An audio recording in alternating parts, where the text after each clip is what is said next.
Assalamualaikum warahmatullahi wabarakatuh.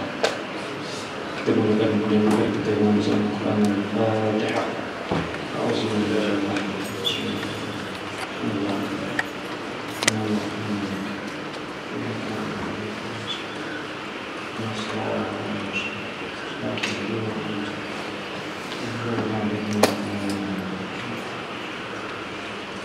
Alhamdulillah, nahmaduhu wa nasta'inuhu wa nastahdihi wa nastaghfiruh.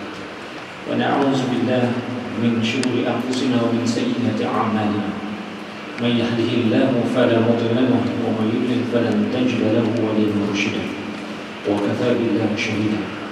Asyhadu an la ilaha illallah lahu la syarika lahu. Asyhadu anna Muhammadan 'abduhu wa rasuluh. Allahumma shalli 'ala sayyidina Muhammad wa 'ala ali sayyidina Muhammad. Subhanaka la ilma lana illa ma 'allamtana innaka antal 'alimul hakim. Rabbi shrah li sadri wa yassir li amri wahlul 'uqdatam min lisani yafqahu qawli. Amma ba'd.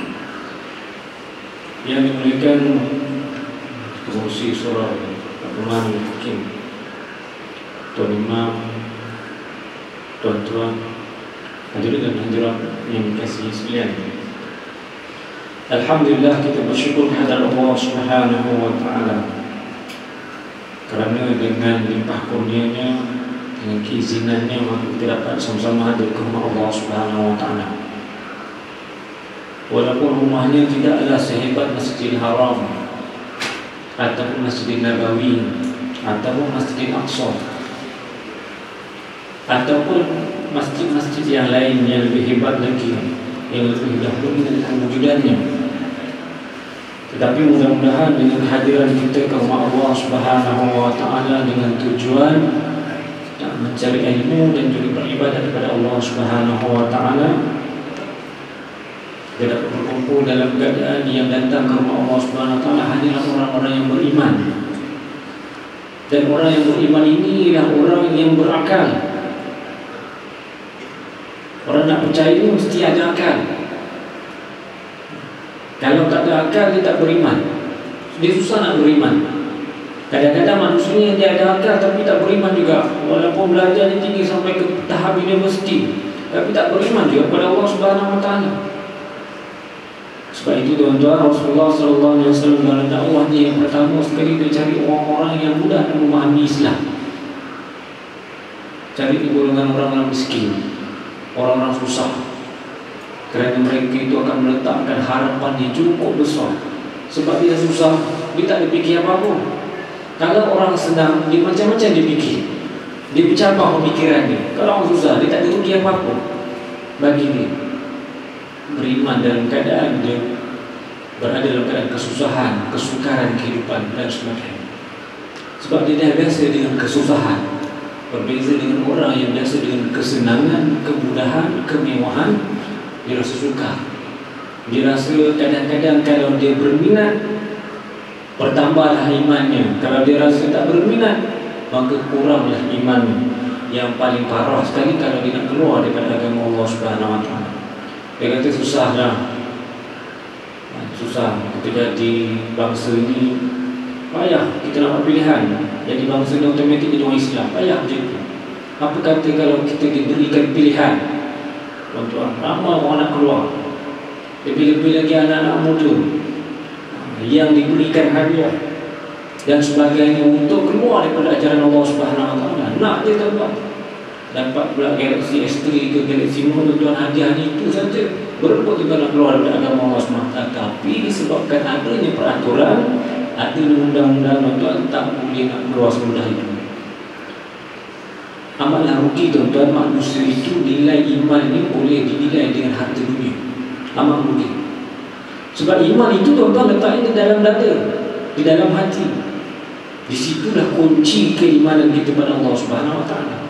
Walau macam mana cantik sekalipun, walau macam mana huruf sekalipun tuan-tuan, sebagaimana yang berlaku kepada sahabat Rasulullah SAW yang nama Bilal bin Rabah, orang hitam, hitam legam tuan-tuan.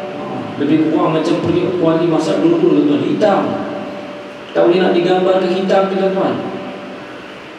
Rupanya hodoh, tak handsome langsung, tapi badan besar. Walaupun besar tuan-tuan, hati kecil. Jadi hamba, disuruh ke sana sini buat kerja. Badan besar tuan tapi akal kecil. Tapi ada orang badannya kecil tuan tapi akalnya besar, memerintahkan orang gitu tuan. Berani merintah orang besar-besar. Tuan, ni yang hebatnya. Akal kecil, badan kecil tetapi berani dengan kekuasaan yang ada. Boleh mengalahkan orang badan besar ikut arahan dia. Tapi Bilal tuan, dalam keadaan dia lemah, dalam keadaan dia itu hamba abdi, tetapi dia tidak lari daripada agama Allah Subhanahu wa taala. Sehingga dirakamkan ketika peristiwa Isra dan Mi'raj, Rasulullah SAW bertanya kepada Jibril, "Entah apa kaki siapa ni yang berbunyi dekat syurga?" Waktu peristiwa Isra dan Mi'raj tuan-tuan. Isra dan Mi'raj tuan-tuan, Rasulullah belum lagi berhijrah ke Madinah. Islam belum tersebar lagi dekat Madinah tuan-tuan. Ataupun belum lagi menyeluruh kota Madinah itu penduduk Islam. Rasulullah tak keluar lagi, masih lagi di dalam kota Mekah. Tetapi kata Jibril, itulah dia tapak kaki Bilal bin Rabah. Adalah dalam syurga. Maknanya tuan-tuan, perjuangan ini masih jauh lagi. Tetapi keyakinan pada Allah Subhanahu wa taala namanya tercantik di dalam syurga. Belum mati lagi orangnya, masih awal lagi Islamnya. Tetapi kesungguhan tuan-tuan, keikhlasan itu berbeza. Itu dari tuan-tuan sahabat-sahabat yang dimiliki Rasulullah SAW. Oleh kerana itu tuan-tuan, dalam Islam kita telah melihat dalam hadis yang lalu bagaimana rukun Islam itu yang pertama ialah mengucapkan kalimah syahadah. Dengan mengucap tuan-tuan. Bila mengucap itu maknanya keyakinan kita kepada agama Allah Subhanahu wa taala. Yakin inilah dia agama yang kita nak anuti, yang nak kita pegang, yang kita nak ikut. Kalau Islam kata haram, haramlah dia. Kalau Islam kata halal, halallah dia. Kalau tak pasti di antara halal ataupun haram, maka kita tanyalah orang yang berilmu pengetahuan yang mana satukah pilihannya. Bukan kata tuan-tuan tak pasti macam mana nak buat. Kira kita majoriti je lah. Majoriti. Masuk kat kedai mamak tuan-tuan, tengok semua orang Islam makan, mungkin halal lah ni. Tuan-tuan, sebagai contoh, pergi kat kedai mamak tengok semua ramai orang Melayu je, mungkin halal ni. Pukul rata tuan. Sekali pergi nak bayar tuan-tuan, tengok kat situ nama tuan punya kedai bukan orang Islam pula. Macam mana?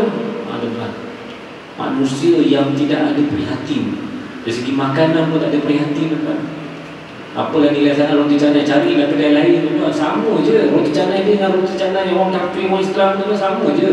Tak ada bezanya. Yang beza tuan-tuan, dia halal. Halal dimakan. Bila dah halal dimakan tuan-tuan, selamatlah diri kita di antara usul nak menyelamatkan diri kita daripada ancaman api neraka. Siapa makan benda-benda yang haram tuan-tuan, dia akan tumbuh di dalam badan kita dan dia akan menjadi sumber bakaran, sumber untuk dibakar di dalam api neraka itu. Jadi sebab itu tuan, walaupun benda yang kecil tu, walaupun kita tengok sebagai contoh lah tuan-tuan, ada satu ketika berlaku pelanggaran. Lori bawa burger Ramli tuan-tuan, terbalik. Orang kampung semua berhenti tuan-tuan. Bukan orang kampung saja, penghuni lalu leburai tuan-tuan semua berhenti. Bukan nak selamatkan driver, selamatkan burger yang tumpah lagi tuan-tuan. Ni rezeki kata dia, banyak tumpah ni, siapa nak makan? Balik tapi berbalik tuan-tuan. Haram tuan-tuan. Yang terbalik itu driver yang bawa tuan-tuan. Driver bawa bukan harga dia, harga kilang dia untuk dijual di pasaran dia. Tetapi dalam keadaan demikian berlaku musibah, terbalik, lori terbalik. Bila terbalik tuan-tuan dengan isi-isi semua tumpah. Bila tumpah tuan-tuan, sepatutnya masyarakat kita, terutama orang Islam yang berfahaman, yang ada ilmu dengan tolong bagi bantuan. Selamatkan driver tuan-tuan, diselamatkan burger tuan-tuan. Terpulanglah pada driver nak mati-matilah. Tak kira lah tuan-tuan, tak jadi masalah. Yang penting selamatkan burger. Begitu juga tuan-tuan. Ada satu kes, duit siling bertebaran tuan-tuan, jatuh. Security bawa duit siling bertebaran tuan-tuan, kadang murai. Orang pakai berhenti tuan-tuan, nak selamatkan duit siling. Sanggup tuan-tuan dalam keadaan leburan yang begitu sesak. Orang kelang kampung dalam keadaan perayaan, dia sempurna kutip duit siling tuan. Apalah sangat duit siling itu tuan. Benda besi berbanding dengan nyawa manusia. Bahkan dia menyalahkan pemandu pula, tak nampak orang kutip duit dekat tempat leburan tuan. Manusia dah tak ada akal. Jadi sebab itu tuan-tuan, Allah Subhanahu memberikan kepada manusia akal fikiran, gunakan dengan sebaik-baiknya.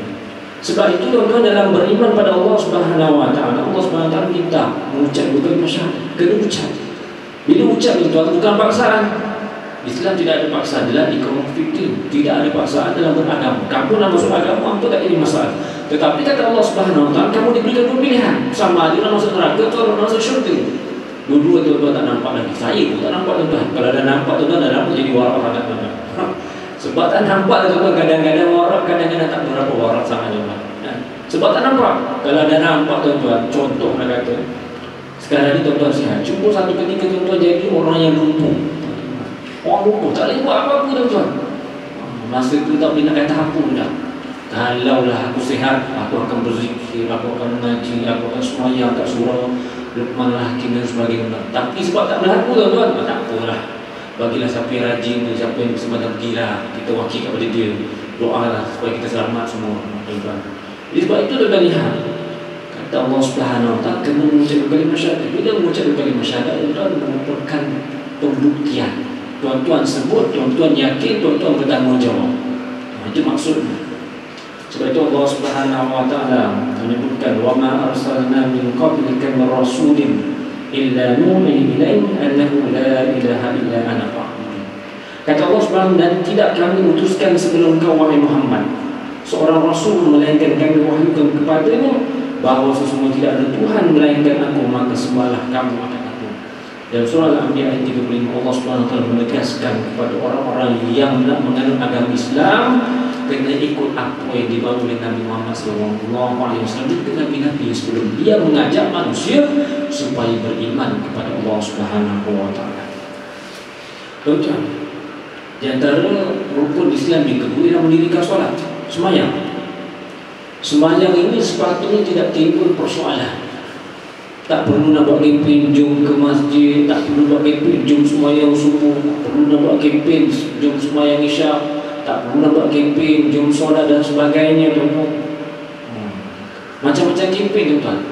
Seolah-olah manusia tak faham bila dia masuk dalam agama Allah Subhanahu Wa Taala, dia tak faham rukun Islam kedua, iaitu mendirikan solat.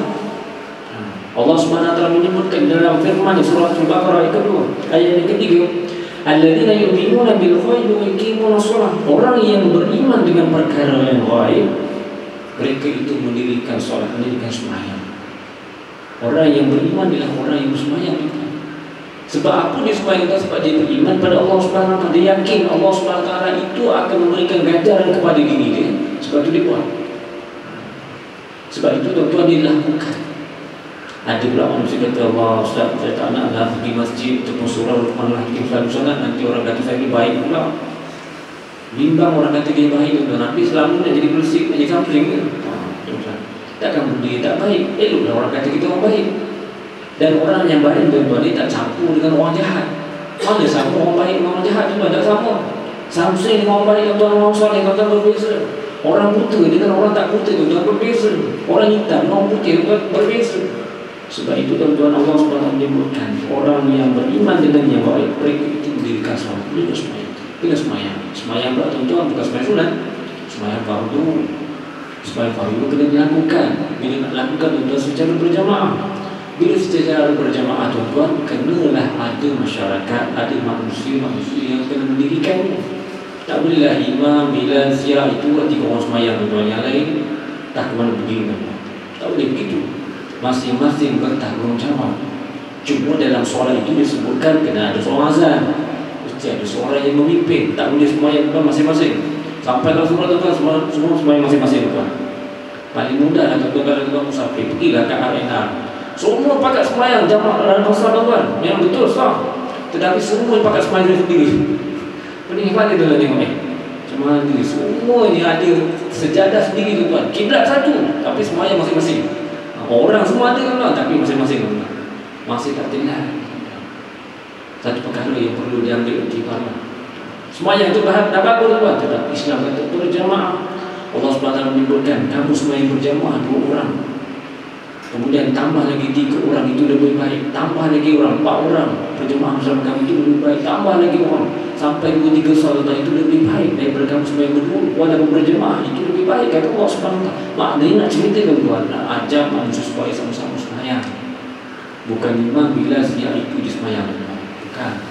Tanggungjawab masing-masing yang beriman kepada Allah SWT ialah mereka itu solat, mereka sembahyang. Jadi macam mana dengan orang yang ramai tak sembahyang tuan? Takkan kita nak kata dia tak beriman. Dia beriman tuan, nama pasihah, tuan sedap. Nama Muhammad Azam tuan, sedap nama tapi tak pernah semayang pun. Masih Azam je tuan, semayang tak juga. Niat saja tuan, buat tak juga tuan. Masih apa niat. Kita nak buat semayang kena dibuat tuan. Kena belajar dahulu, kena persediaan, kemudian kena khusyuk dan ikhlas kepada Allah Subhanahu Wa Taala, baru diberikan ganjaran. Sebab itu Allah Subhanahu Wa Taala berfirman dalam surah Ibrahim ayat 31, "Qul lil 'ibadi alladziina aamanu yuqiimus shalah." Katakan kepada hamba-Ku yang beriman dalam mereka itu mendirikan sembahyang. Perintah Allah Subhanahu Wa Taala, orang yang beriman kena sembahyang. Orang yang yakin pada Allah Subhanahu Wa Taala sembahyang tuan. Ada orang kata tak apalah, saya tak sembahyang pun tak apa, tapi sekurang-kurangnya saya tak mensyirikkan Allah Subhanahu Wa Taala. Allah Akbar. Memang tak mensyirikkan Allah Subhanahu Wa Taala, tapi Allah Subhanahu Wa Taala menyebutkan orang yang tak sembahyang dengan orang sembahyang berbeza. Allah Subhanahu Wa Taala menyebutkan di dalam hadis Rasulullah sallallahu alaihi wasallam, "Inna bainar rajuli wa syirki wal kufri tarkus shalah." Yang membezakan di antara lelaki dan syirik dan kufur itu ialah meninggalkan sembahyang. Orang yang tak beriman pada Allah Subhanahu Wa Taala, dia tak sembahyang. Jadi sambunglah dengan anak-anak muda kita tak sembahyang. Tak kira jual burger ke, jual durian ke tuan, seronok jual tuan. Kadang-kadang saya terbayang tuan, saya pun balik daripada Kangaroo tuan. Terus sepanjang jalan tuan penuh ramai orang asli tuan jual durian sebanyak banyaknya. Dia jual durian tuan, baik betul tuan. 10 biji RM10 tuan. Oh, baik. Kita kat sini tuan, 1 biji RM2. Kalau yang paling baik lah tuan. Tak pun tuan, dah kira 1 biji timbang RM4 sekilo. Timbang kira orang asli tuan dia lagi tuan. Tapi seronok juga nanti orang asli ni. Malam je tuan dia tidur. Itu yang hebat orang asli. Malam tidur, siang kerja. Sebab rumahnya tak ada lampu. Senang hidup tuan. Kadang fikir macam mana ya hidup ni. Lampu tak ada, kipas tak ada sebab rumahnya pun kecil dia. Buat rumah batu pun tak nak duduk kat sini, panas. Orang yang biasa duduk tempat sejuk tuan, dan biasa dengan keadaan macam itu. Orang asli. Tapi tak kisahlah tuan, dia tak beriman pada Allah SWT. Kalau dia tak yakin pada agama Allah SWT dan tidak dengan agama Allah SWT. Tetapi yang berada agama Allah SWT, yang pergi sekolah agama, yang belajar agama tuan, tapi tak semayang juga. Sama je. Rupa pun nampak orang Islam ada janggut dan sebagainya, tapi tak semayang tuan. Ini apa masalah itu? Pesen dah ada lah, dah nampak cantik lah, nampak macam orang tapi tak semayang pun. Ini masalah. Sebab itu tuan-tuan, Allah Subhanahu Wa Taala mengingatkan dalam firman dalam surah Al-Ankabut ayat 45, "Wa aqimus solat, inna solata tanha 'anil fahsya'i wal munkar." Dan dirikanlah solat, sesungguhnya solat itu dapat mencegah kamu daripada melakukan kejahatan dan kemungkaran. Orang sembahyang tuan-tuan, dia tak mencuri. Tetapi kadang-kadang waktu khutbah Jumaat tuan-tuan, tabung masjid, tabung solat tuan, orang curi. Itu masalah juga. Tengah sembahyang tuan-tuan, tabungnya ada. Sampai sujud tuan-tuan, tabungnya hilang. Bergerak tuan-tuan. Ini masalah. Bila mula tuan-tuan sembahyang tu, tabungnya ada, tabung Jumaatnya masih ada lagi. Bila bagi salam, tabungnya dah hilang. Boleh bergerak je, sekejap je. Hebat tak hebatnya. Sepatutnya orang yang sembahyang ni tuan-tuan, dia tidak melakukan maksiat. Tapi kadang-kadang zaman sekarang tuan-tuan, tak heran lah, tak heran. Jadi sekarang tuan-tuan, takkan kita nak pasang CCTV. Kita tengok lepas habis sembahyang, bukan cuma kita pamerkan, kita tunjukkan inilah dia apa yang berlaku ketika sembahyang Jumaat. Ada yang mencuri tuan-tuan dan sebagainya. Takkan mana tuan-tuan, yang melakukan perbuatan itu bukan orang kafir, bukan orang musyrik, orang Islam sendiri. Nampak tadi macam dengan khutbah Jumaat, tapi bila sembahyang Jumaat tuan dia mencuri pula. Jadi satu keadaan yang tidak sepatutnya berlaku dalam melakukan solat kepada Allah Subhanahu Wa Taala.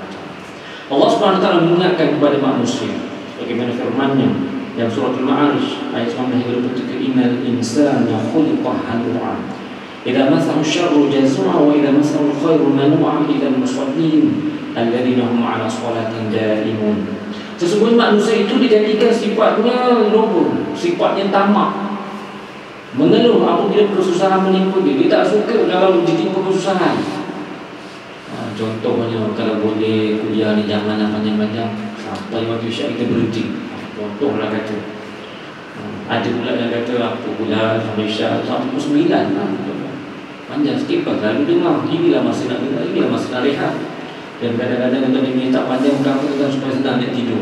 Kat rumah tak ada tidur, anak di sini dan sebagainya, isteri sedang tidur, tak ada siapa nak ganggu. dan sebagainya. Sebab itu manusia ni akan mengeluh apabila kesusahan menimpa dia.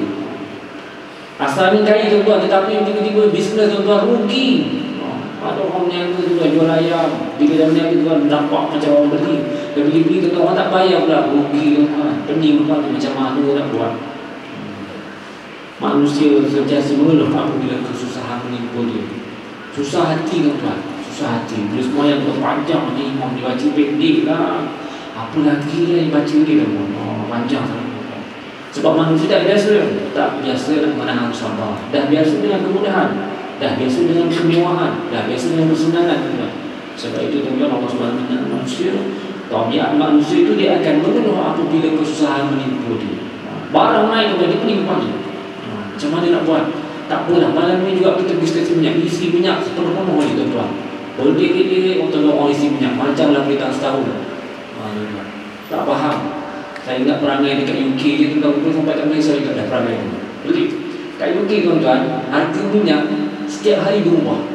Hari ni 77 sen, besok tuan-tuan dah jadi 80 sen. 80 sen kat sini tuan-tuan, 80 sen di sini murah. Duit sana tuan-tuan, duit pound sterling 80 sen tuan-tuan kali 5 lah lebih kurang, 80 kali 5 4 1 liter. Tuan-tuan bayangkan.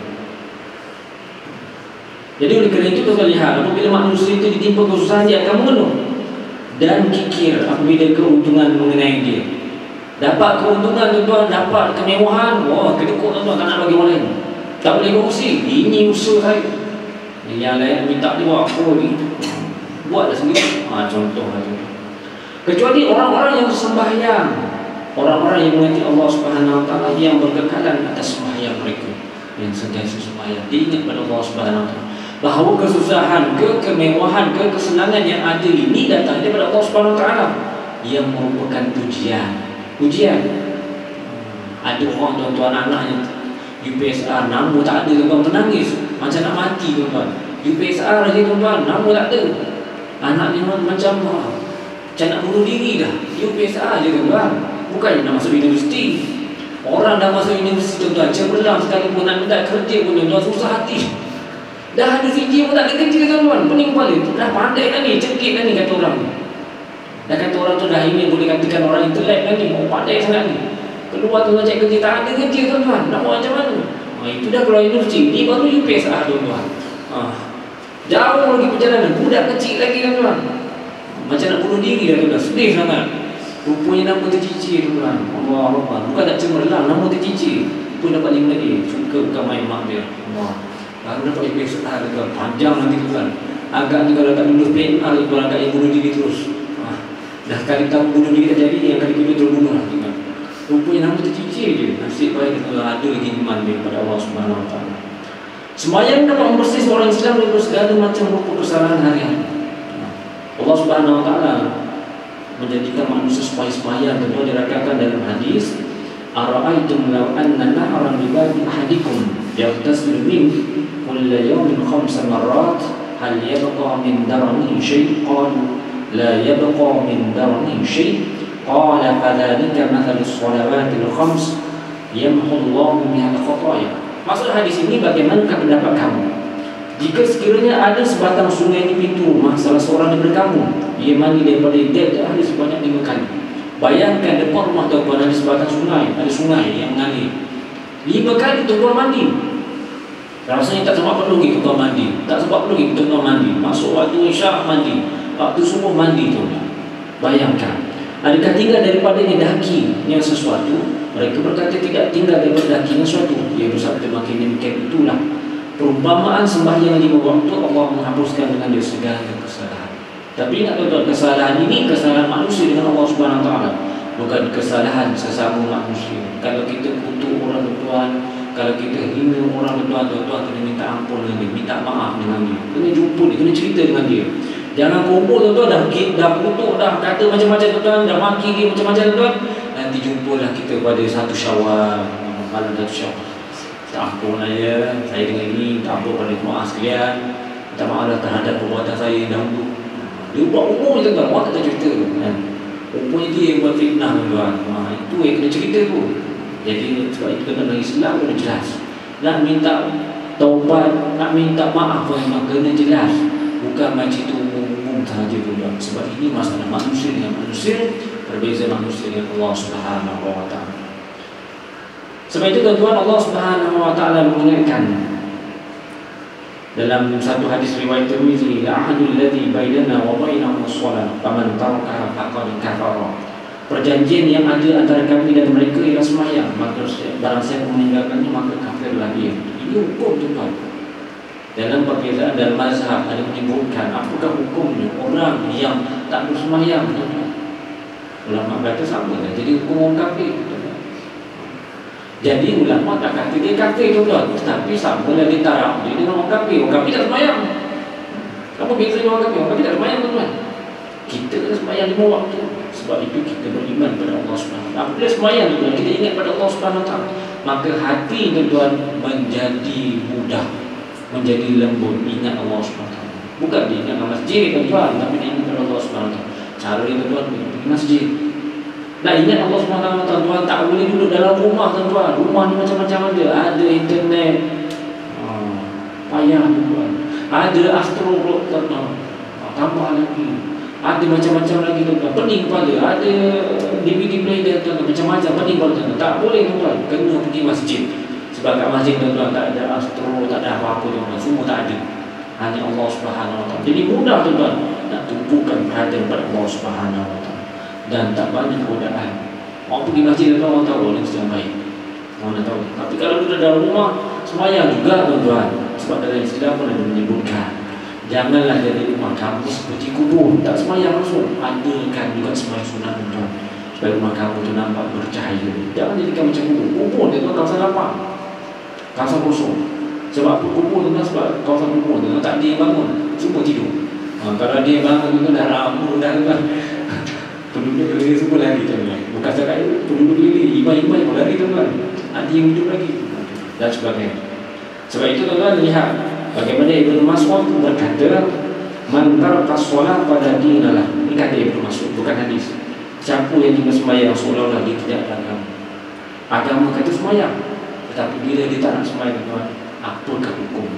Itulah persoalan pada anak-anak muda zaman sekarang tuan. Sebab apa tak sembahyang? Ataupun orang tua tuan, sebab apa tak sembahyang? Dah berumur, sepatutnya dah pencen kata sembahyang, apa lagi? Tak tunggu apa lagi tuan? Dah kerja dah pencen dah. Dia tu apa kita tuan? Makna bersalah tuan lebih kurang lah. Tak lama je kita tuan bertemu dengan kubur. Dia sembahyang tuan. Itulah ubatnya, itulah caranya untuk mengingati Allah SWT. Baki-baki masa yang ada lagi tu. Ada orang tuan umur dia 1 bulan je. Umur dia 1 bulan dia boleh hidup. Itu sahaja yang Allah SWT izinkan hidup atas muka bumi. Malaysia canggih dan semacam dan berbagai-bagai yang ada. Tapi sebulan dia boleh hidup tuan, tak boleh kata apa. Ada orang umur sampai 21 tahun ni tuan. Ada umur sampai 16 tahun ni tuan. Ada umur sampai 80 tahun. Tak jadi masalah. Tetapi apakah pengisiannya? Apakah yang diisi waktu kehidupan di atas muka bumi kalau dia tidak menunaikan solat pada Allah Subhanahu wa taala? Sebab itu tuan-tuan lihat ketika mana Rasulullah SAW menghantar Muaz ke Yaman. Rasulullah ingatkan kepada Muaz. Muaz ni sahabat Rasulullah SAW. Dia kata, "Ya Muaz, inna ahamma amrika indi as-salat." Wahai Muaz, sesungguhnya paling penting urusan kau di sisi aku yang sembahyang.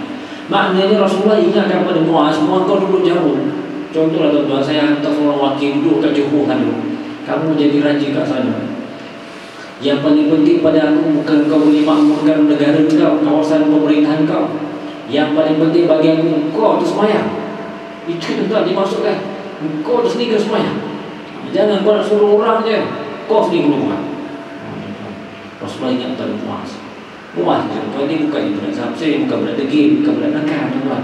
Sahabat Nabi yang menghafal Nabi, yang menghafal Quran Karim, faham hadis Rasulullah SAW, yang sentiasa bersama Nabi. Tetapi apabila Rasulullah nak hantar ke Yaman, negara jauh, negeri jauh tuan, daripada Mekah tu nak ke Yaman tu jauh. Macam kita nak pergi ke Johor lah tuan, dalam kampung jauh tuan, nak duduk kat sana lama, bukan duduk sehari pun, tapi duduk selama-lamanya. Jadi bila duduk di sana tuan, Rasulullah ingatkan dia, "Wahai Muaz, kau duduk kat sana, jangan lupa sembahyang." Dia bukan nak ingatkan rakyat kau nanti kat Yaman sana tu. Rasulullah ingat kepada Muaz, nanti apabila kau duduk di sana, jangan lupa sembahyang. Kadang-kadang tuan ada orang bertukar arah, bertukar keadaan tuan, bertukar tempat, dia selesa tuan di mana nak sembahyang. Dah biasa. Orang lain tak semayang, kita pun sama lah. Sama-sama lah niat tak semayang juga. Bukan niat semayang, niat tak semayang, sama-sama lah. Nanti kalau ada yang buat malu lah pula rasanya. Tetapi tuan-tuan, Rasulullah ingatkan wahai Muaz, walaupun kau duduk jauh, jangan lupa semayang. Menurut riwayat Sayyidina Umar bin Khattab, dia pun mengutus surat kepada wali-wali, kepada hakim-hakim ataupun gabungan-gabungan itu. Inna min ahammi umurikum 'indi as-salah, faman hafizaha hafiza dinah, wa man dhayya'aha fa huwa lima siwaha adhiya, wa la hafza fil Islam liman taraka as-salah. Sayyidina Umar ketika dia menjadi pemerintah, ketika dia jadi raja, Sayyidina Umar kata, sesungguhnya yang penting bagi aku, kamu ni menunaikan sembahyang. Wahai raja-raja yang aku utuskan, kamu semua kena sembahyang. Maka barang siapa ia memelihara sembahyangnya, maka ia telah menjaga agama. Kalau kamu sebagai pemimpin sembahyang, rakyat tengok kamu hebat, maknanya aku telah jaga agama kamu. Dan barang siapa yang mensia-siakan, siapa yang banyak kita nak sembahyang atau sembahyang, tak jadi masalah bagi dia. Manusia itu nilai solat itu tentu mengikut akal fikiran. Nak buat apa, nak buat tak apa, nanti buat orang ini muncul pula riak pula. Ini kau masalah riak. Kena sembahyang tu merupakan tuntutan, kena buat, kena dipraktikkan, kena ada jemaah tuan-tuan. Sebab solat itu juga merupakan syiar agama, supaya orang lain lihat orang Islam ni orang yang menunaikan solat. Iman itu tuan di rumah Allah Subhanahu Wa Taala. Dan barang siapa yang mensisihkan solatnya, maka dia kepada apa-apa yang selainnya lebih lagi mensisihkan. Kalau solat dia tak jaga tuan, benda lain dia tak jaga. Itu maksud dalam hadis ini tuan. Sayyidina Umar mengingatkan kepada para sahabat, tuan-tuan sekalian, kalau tuan-tuan tak sembahyang, benda lain pun tuan-tuan takkan buat, takkan jaga. Solat sendiri tuan-tuan tak boleh jaga, apa lagi benda-benda lain. Sebab itu tuan peringatan daripada Sayyidina Umar kepada raja-raja itu supaya berhati-hati dalam mentakbir. Jangan lupa sembahyang. Kalau kamu ingat sembahyang, insya-Allah benda lain boleh selesai. Keyakinan Sayyidina Umar bin Khattab kepada wakil-wakil. Sebab itu tuan, dan tidak ada bagian dalam Islam bagi mereka yang meninggalkan solat. Sayyidina Umar tuan, ketika dia nak membuka negara Mesir, negara Mesir tuan, nak dibuka oleh para sahabat. Bila nak dibuka tuan, lama, dekat 2 tahun dikepung di Mesir tuan. Tak buka-buka juga tuan, sehingga Sayyidina Umar tuan dia datang sendiri ke Mesir tuan. Dia tanya dengan angkatan tentera dia, panglima perang ketika itu tuan, Amr bin al-As. Ditanya, wahai Amr, ni apa lama sangat ni kau buka negeri ni, apa yang susah sangat ni? Dia marah sangat tuan-tuan panglima dia, apa yang lama sangat ni? Taruhan je lah negeri ni, apa yang payah sangat? Maksudnya apa tuan-tuan? Negeri Islam tuan-tuan, dia bukan memikirkan keuntungan. Dia buka tuan-tuan atas dasar nak menegakkan agama Allah Subhanahu Wa Taala. Sekiranya mati tuan, mati syahid. Kalau benar tuan, Islam itu dapat tersebar. Itu je tuan, peranannya. Tak ada lebih. Tak ada fikir, kalau lepas ni dapat buka negeri ni, dapat banyak tanah, dapat banyak harta, dapat kumpul itu dan sebagainya. Tak ada tuan dalam Islam. Yang ada tuan nak menyebarkan agama Allah Subhanahu Wa Taala. Kalau mati syahid tuan, mati syahid, Allah Subhanahu Wa Taala akan membalas di atas kesulitan. Sama begitu sekali tuan, Sayyidina Umar bin Khattab dicari tuan. Dia cari paling pernah dia mempertikaikan. Lama sangat nak buka negara Mesir tuan. Akhirnya negara Mesir tuan dapat dibuka. Sebab kita lihat bahawa pentingnya sembahyang. Kerana sembahyang itulah tuan-tuan nak menggambarkan kesungguhan orang-orang yang beriman kepada Allah Subhanahu Wa Taala. Kalau tak sembahyang tuan-tuan, maknanya orang yang mensia-siakan agama. Dia bukan tidak beriman, tetapi dia sambil lewu. Nak buat apa, tak buat, tak jadi masalah bagi dia. Itu masalah iman tuan-tuan. Kalau iman dia kuat, dia tidak menjadi masalah bagi Allah Subhanahu Wa Taala. Yang ketiga tuan-tuan, dalam hadis tersebut menceritakan rukun Islam yang ketiga yang mengeluarkan zakat. Zakat itu ialah ibadah harta daripada seorang Islam. Orang Islam yang mempunyai sumber kehidupan atau memiliki harta benda kehidupan yang tertentu diwajibkan mengeluarkan zakatnya mengikut keadaan syariat. Nak bayar zakat tuan bukan suka-suka hati 10%, 20%, bukan. Jadi kadarnya itu 2.5% sahaja daripada harta yang wajib dizakat. Bukan semua harta tuan, tetapi yang diwajibkan dizakat saja tuan. 2.5% tidak pernah berubah tuan. Zakat ialah menyucikan dan penambahan diwajibkan atas orang yang memiliki harta benda tertentu untuk mengeluarkan bahagiannya. Zakat ini tuan-tuan nak membersihkan jiwa. Kita ada kekayaan tuan-tuan, tetapi kadang-kadang kekayaan yang ada tuan-tuan kita tak kongsi dengan orang lain. Tak boleh lah, ni usaha saya, dia rezeki saya. Kalau nak senang usaha lebih sikit. Nak usaha macam mana tuan-tuan, orang dah susah, dah apa-apa kerjaan, nak usaha macam mana. Lagi pula umur dah lanjut tuan-tuan, bila lagi nak usaha lebih? Tak boleh pun tuan-tuan. Bukannya ada kebijaksanaan dan sebagainya. Sebab itu tuan-tuan, zakat yang dikeluarkan dengan jiwa yang suci menjadikan harta benda itu suci. Nak keluarkan zakat dari tuan-tuan, niat kepada Allah SWT. Ini tanggungjawab saya kepada Allah SWT dengan harta yang digunakan. Niat nak bayar zakat. Dia bukan sedekah tuan-tuan. Zakat bukan sedekah. Sedekah tu macam orang minta sedekah, bang minta sedekah terus kalau tahfiz boleh tak? Bagilah RM5. Kita pun cakap lain kali jangan datang lagi kau. Bagi-bagi juga, tapi mulut cakap juga tuan. Kan? Kadang-kadang minta sedekah tuan kat depan bank. Allah Akbar. Itu masalah tuan, tak patut. Nak minta terima tuan, jangan depan betul-betul macam memalukan tuan. Yang minta apa datang daripada Perak, datang daripada Kedah, daripada mana-mana tak kamu. Apa kat negeri kita tak ada bank ke tuan? Sampai ke sini tuan, perjalanan di internet dah berapa puluh ringgit dah tuan. Nak bawa tong lagi. Tuan bayangkan. Macam mana tu? Sepatutnya tuan, janganlah kita memalukan agama. Nak minta tu minta lah tuan, tetapi jangan sampai duduk kat depan tu tak tabung, tak kursi tuan. Macam parking dia pula. Orang nak pergi bank pun rasa malu tuan. Tak seronok rupanya. Cuba tuan bayangkan ke depan surau tuan ni ada seorang parking. Dia tak tabung terima untuk makan dan sebagainya. Macam cerita tuan. Kalau seronok tempat-tempat kita tapi orang lain yang buat harta di situ. Macam mana? Jadi kadang betul-betul kena ambil perhatian supaya jangan berlaku demikian. Benda yang tak sepatutnya berlaku. Kadang-kadang tuan-tuan kalau dulu zaman dahulu, zaman Al-Quran digunakan budak-budak. Dia jualnya buku lah, dia jualnya majalah lah, dia jualnya stiker lah dan apa. Budak-budak ni tuan-tuan tak tahu mampu. Tak tahu mampu tuan-tuan bagi makanan dia suka. Itu je. Dia ingat dia berjuang untuk Islam. Tak ada berjuang untuk Islam. Tak dapat duit kat ketua ni tuan-tuan, pengerusi dia tuan-tuan, dia belanja. Duduk kat Thailand, duduk kat sana, makan angin dan sebagainya. Yang lain kerja sungguh-sungguh. Demi agama tuan. Dia pergi makan angin. Sebab itu kau kena lihat. Zakat yang dikeluarkan oleh jiwa yang suci menjadikan harta benda itu suci. Dan pribadi orang yang mengeluarkannya terhindar dari perasaan kedekut dan tamak. Sebab itu dalam Islam kena ada had. Kekayaan macam mana sekalipun Islam kita kena keluarkan sikit. Wajib keluar. Bukannya sunat, bukannya harus, bukannya makruh tuan. Wajib keluar. Zakat itu tuntutan agama tuan. Untuk bantu orang yang susah. Tetapi kita ni kadang-kadang macam-macam pula tuan. Zakat. Kalau tuan-tuan kaya bolehlah keluarkan zakat tersebut, bantu mak sapi saya, kita akan keluarkan cek dan sebagainya. Memang bantu dan usaha tersebut bagus.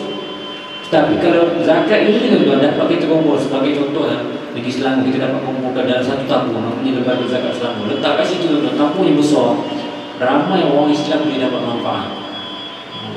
Tapi kadang-kadang dia kurang persoalan. Ustaz, saya banyak kali mohon tak pernah dapat pun. Saya rasa susah juga ni, masuk juga dalam asnaf. Dengan dia tikaikan. Sebab dalam lembaga zakat tentu dia akan buat kajian, dia akan buat siasatan, betul dia layak dan sebagainya. Kalau layak tentu dia akan bagi. Begitu keadaannya. Bukan macam kita minta nak buat sekolah tahfiz kan, keluarkan zakat, bayar, selesai masalah tuan-tuan. Tuan-tuan akan mendapat balasan di sisi Allah SWT. Memanglah tuan-tuan yang keluarkan zakat dapat. Dan masalah dia mengambil kesempatan je tuan-tuan. Macam mana keadaan? Jadi Islam adalah satu agama yang ingin sekalian pemeluknya menjadi manusia yang patuh menunaikan hak Allah. Allah SWT tuan-tuan tak minta harta tuan-tuan, tak minta. Bahkan hari-hari tuan-tuan cari rezeki datang muka dunia Allah SWT. Cari macam mana pun. Tak jadi masalah pada Allah SWT. Tetapi ingat, kena keluarkan sedikit hak pada orang yang miskin. Kena bagi pada dia. Harta benda menurut pandangan falsafah Islam adalah harta benda Allah. Kalau kat negara Mesir tempat saya belajar dulu, orang miskin juga minta sedekah. Orang dia kata al-mal malullah, harta-harta milik Allah SWT, sedekahlah, tu apa lagi. Orang miskin kita pun dah memanglah harta Allah, tapi takkan sedekah pada itu, apa sedekah pada masjid, apa salahnya kan. Tapi dia pun taklah minta macam kadang-kadang kita tengok anak-anak orang Bangla ke apa datang, budak cina bang berumur macam itu kita bilang tanpa ada rasa malu. Dapat duit lagi dia kau memang suka. Harta benda menurut pandangan falsafah Islam adalah harta benda milik Allah Subhanahu Wa Taala. Sedangkan manusia sekalian ini bersekutu mendapatkannya. Manusia berusaha mencari rezeki, mencari kekayaan, tapi sebenarnya asalnya itu datang dari Allah Subhanahu Wa Taala. Jadi zakat adalah keperluan bagi anggota masyarakat yang tempang hidup. Kewajiban mengeluarkannya sama dengan kewajiban mendirikan solat. Allah Subhanahu Wa Taala menyebutkan aqimus solat wa atuz zakat, dan dirikanlah solat dan keluarkanlah zakat. Zakat apa yang tuan? Ada orang berpandangan zakat fitrah ni. Zakat fitrah saya bayar ustaz. Zakat fitrah ni memang wajib bayar tuan. Tetapi yang paling penting ialah zakat macam-macam zakat. Zakat harta ada, zakat tanaman ada, zakat ternakan ada, dan berbagai itu. Allah Subhanahu wa taala menyebutkan lagi dalam surah Al-Baqarah dan surah Al-Hajj, alladzina idza makkannahum fil ardi aqamus salata wa atawuz zakat. Mereka yang sekiranya kami berikan kedudukan yang teguh di atas muka bumi, nescaya mereka mendirikan sembahyang dan mengeluarkan zakat. Kata Allah Subhanahu wa taala, orang yang kami bagi kedudukan, dia ada kekayaan, dia ada kemewahan di atas muka bumi, dia bersyukur dengan nikmat yang ada di sembahyang. Pertama. Yang kedua, tuan-tuan, dengan kekayaan yang ada, tuan-tuan, dia keluarkan sebahagian daripada itu. Islam minta sebahagian. Sebagian sebenarnya, tuan-tuan, 2.5% saja. Kalau harta ada 1,000, tuan-tuan, kena keluarkan RM25 saja. Wajib keluar. Tak bolehlah kata nantilah saya ada RM25 saya sumbang pada anak yatim. Bukan macam itu, tuan-tuan. Sedekah ni, tuan-tuan, kena keluarkan bagi bantu pada orang yang susah. Dan lebih baik lagi kalau tuan-tuan dapat orang zakat tersebut, salurkan kepada lembaga zakat ataupun orang masjid ke tuan, itu tak jadi masalah juga, sebab nak mendekatkan Allah Subhanahu Wa Taala. Kalau dengan sembahyang seorang sentiasa akan dapat menghubungi Allah, maka dengan zakat akan dapat menguatkan pertaliannya dengan masyarakat. Duit banyak tuan, orang miskin pun suka. Kita walaupun dia kaya, dia banyak bantu, orang suka, orang miskin pun suka, orang susah pun suka. Jadi bila dah kaya tu, dia buat rumah tinggi-tinggi, besar-besar, buat pagar tinggi-tinggi, buat pasar pengawal lagi, orang nak lalu pun susah. Jadi menyebabkan ramai yang susah hidup ni tuan-tuan, buat kumpulan pencuri kat tuan-tuan. Masa dia tak ada tuan, kita nak curi rumah dia, rompak rumah sama, rumah dan sebagainya. Sebab yang tuan-tuan, sebab tidak ada kesempatan ruang pada orang yang susah ini dibela kehidupan. Allah Subhanahu Wa Taala mengingatkan dengan firman-Nya, khudz min amwalihim shadaqah tutahhiruhum wa tuzakkihim biha. Kata Allah Subhanahu Wa Taala, ambillah daripada harta mereka sedekah yang kau bersihkan mereka dan sucikan mereka.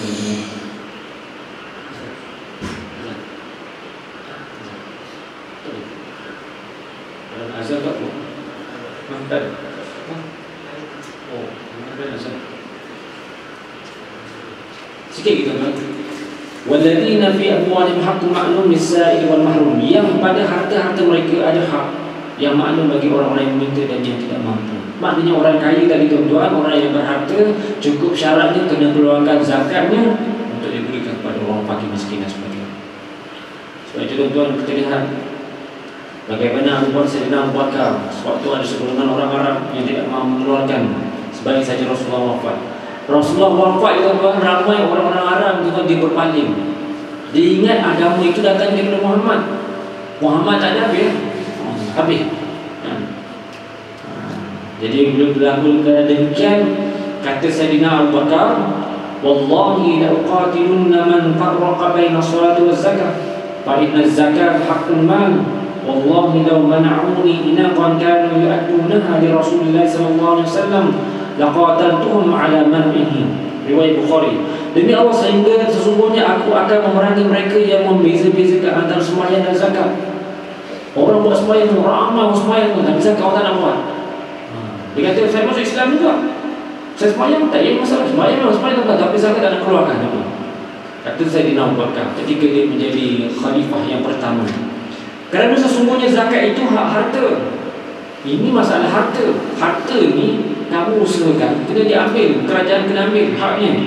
Demi Allah, kalau mereka menegak aku daripada memberi zakat kambing betina yang pernah mereka tunaikannya kepada Rasulullah sallallahu alaihi wasallam, niscaya aku memerangi mereka kerana tegahannya. Sebab itu tuan-tuan, zakat itu kena dikeluarkan, wajib ditunaikan. Orang yang mengeluarkan zakat berarti orang yang belanjakan hartanya untuk masalah dirinya dan untuk masalah orang lain. dia akan dipuji dan didoakan kesejahteraannya.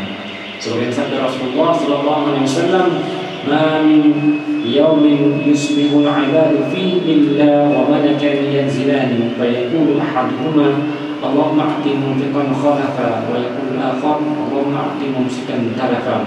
Ia bermaksud tidak ada satu hari pun yang pagi-pagi waktunya padanya oleh hamba-hamba melainkan dua orang malaikat, melainkan ada dua malaikat yang turun kepadanya. Maka salah seorang dari keduanya berkata, malaikat tadi tuan-tuan, pagi-pagi malaikat akan turun. Ada dua malaikat yang akan turun. Yang pertama didoakan, ya Allah, berilah kepada orang yang berbelanja akan ganti.